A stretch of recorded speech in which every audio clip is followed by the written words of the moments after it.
Friends, स्वागत है आपका आपके अपने ही चैनल में। कैसे हैं आप लोग? उम्मीद करती बहुत अच्छे होंगे। मैं हूं आपकी होस्ट, प्यारी दोस्त रिचा शर्मा।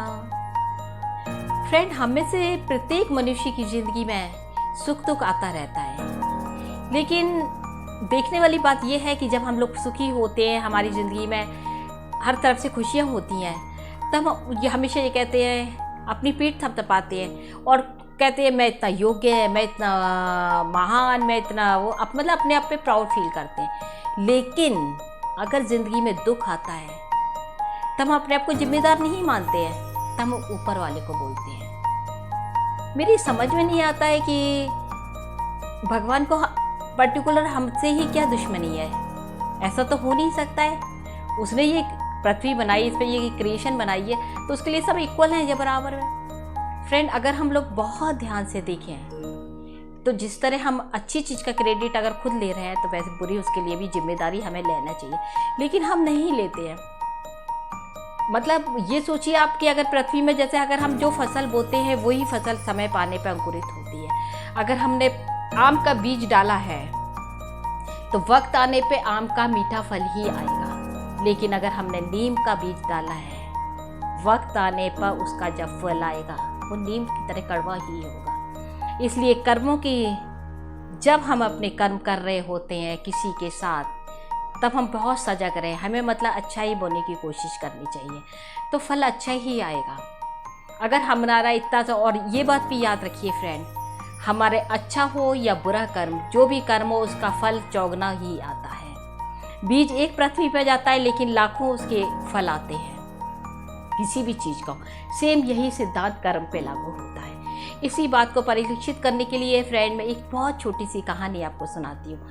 कहने को ये कहानी है, पर अगर आप ध्यान देंगे तो ये सत्य घटना है जो आपके अपने आसपास बदल रही है, आपके आसपास घट रही है। अगर आप ध्यान से देखेंगे, ये कहानी नहीं है, मैं इसे कहानी कह रही हूँ। एक फैक्ट्री थी, उसका जो मालिक था वो बहुत गुस्सैल था, क्रोधी स्वभाव का था। एक दिन उसने एक बहुत मामूली सी बात पे अपने मैनेजर को किसी बात पे एक कस के चाटा मार दिया। कस के चाटा, अब मैनेजर को गुस्सा तो बहुत आया, लेकिन वो एम्प्लॉय था तो वो कुछ कर नहीं सकता था। वो सारे दिन उसमें खूब अपने मन में क्रोध में उबलता रहा।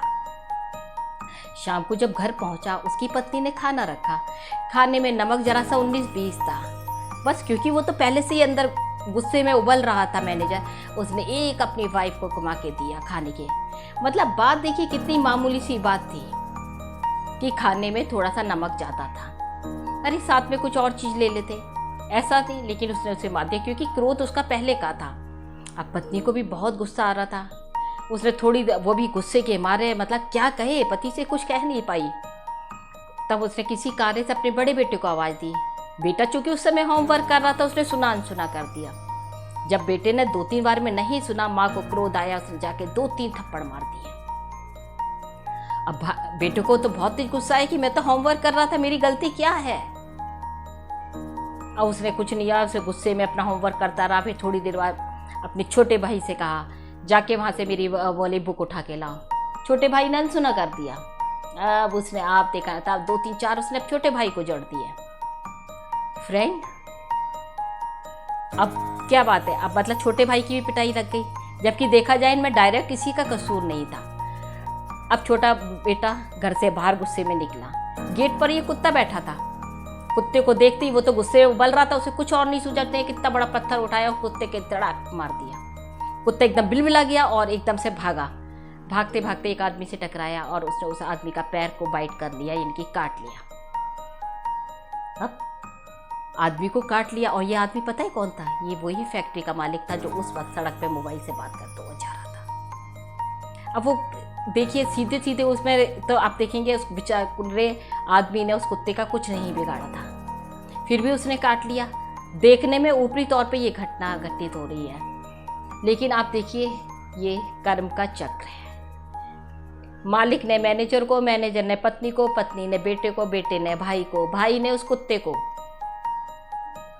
और कुत्ते ने उस आदमी को। मतलब उस एक चांटे का प्रोसेस ऐसा चला और उसी व्यक्ति को चौगुना फल मिला, यानी कि अब उसे 14 इंजेक्शन भी लगवाने पड़ेंगे। मतलब अगर आप ध्यान दीजिए हमारे आसपास जो भी घटना घट रही है, ज़रूरी नहीं है ए ने बी का बुरा किया है कुछ तो बी ही बुरा करेगा, सी डी भी कर सकता है कोई भी।